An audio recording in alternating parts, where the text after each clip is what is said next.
where it teaches people to cleanse their feelings and consciousness from baseless suspicion and not let themselves become prey to suspicion, doubts, and assumptions about others.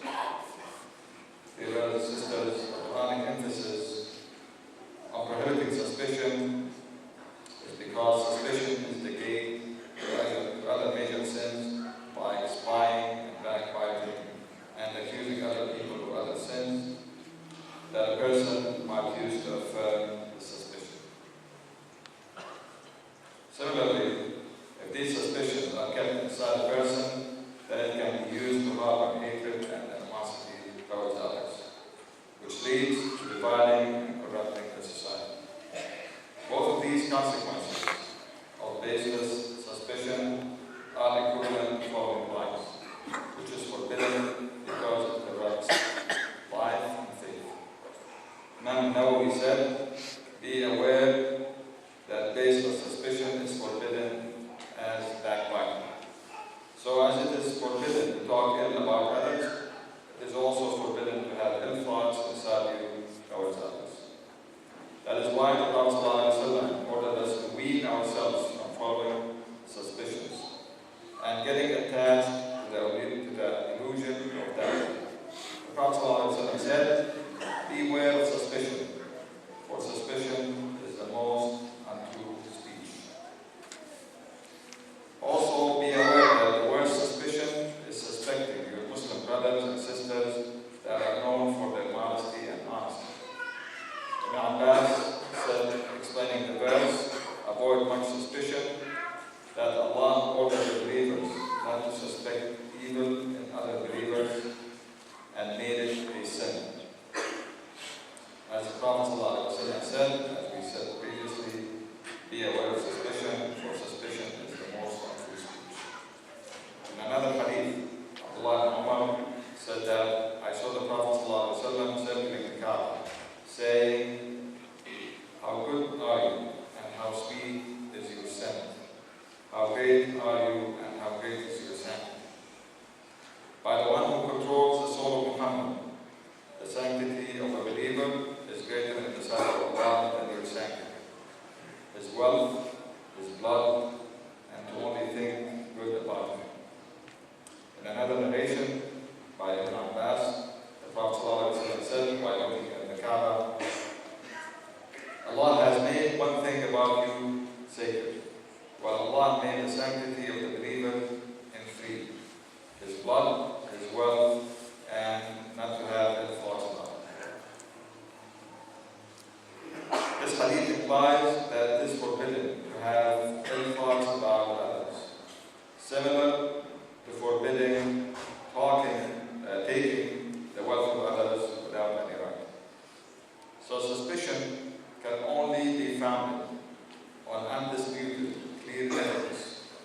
This is the rule that scholars follow to differentiate between suspicion. So they said every suspicion that is not based on a reason and not based on evidence is forbidden and needs to be avoided. So strive, brothers and sisters, to push any suspicion away as much as you can, especially against the people that are known for righteousness and trustworthiness, because this is the suspicion of treachery that is forbidden by our faith. And be certain that if a person bases his suspicion on concrete evidence, then suspicion will be rare, because certainty requires witnessing of clear evidence. And following certainty is obligatory and is practiced only by righteous people that understand their faith.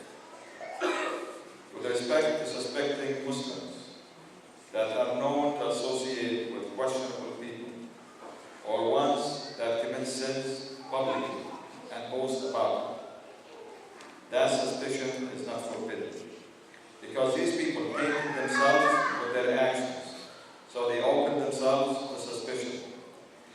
While a person that is ashamed of his sins and conceals them, then people will think good about him. While people will suspect a person that boasts about his sins. Umar ibn Khattab said, "Whoever not blame others for suspecting him.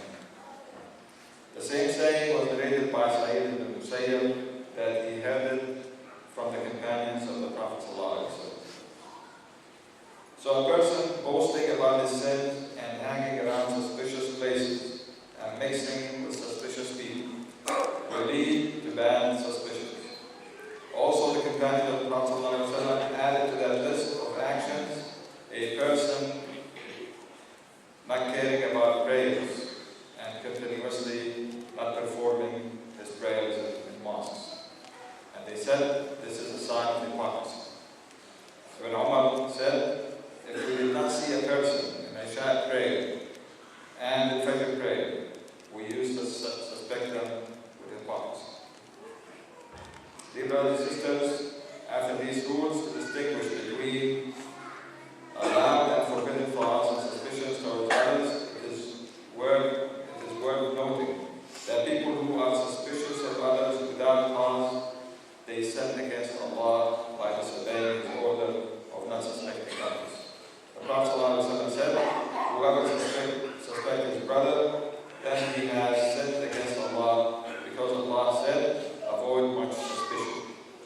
People that suspect innocent people are corrupt and have sick hearts.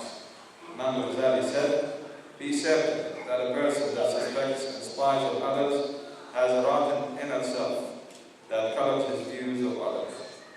A believer looks for excuses, while a hypocrite looks for shortcomings.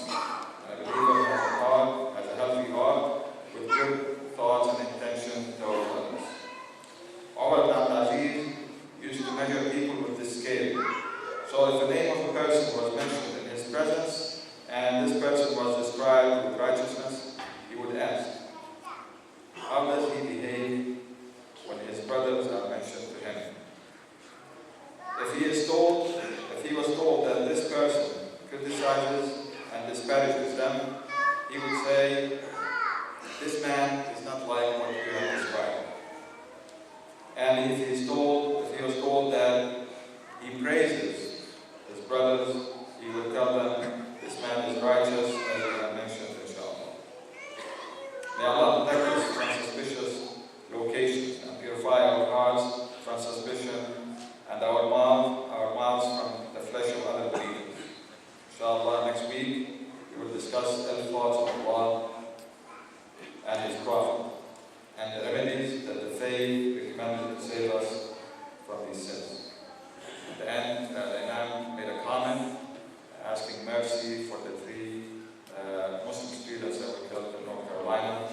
May Allah forgive them and have mercy on their souls. And he also said that we hope that the authorities will find the truth about the killer and not to surprise us again by saying that he is mentally unstable, like it happens all the time. That every time that a Muslim is killed, then accuser or the perpetrator is mentally sick, while if a Muslim commits a crime, then he's a killer. So.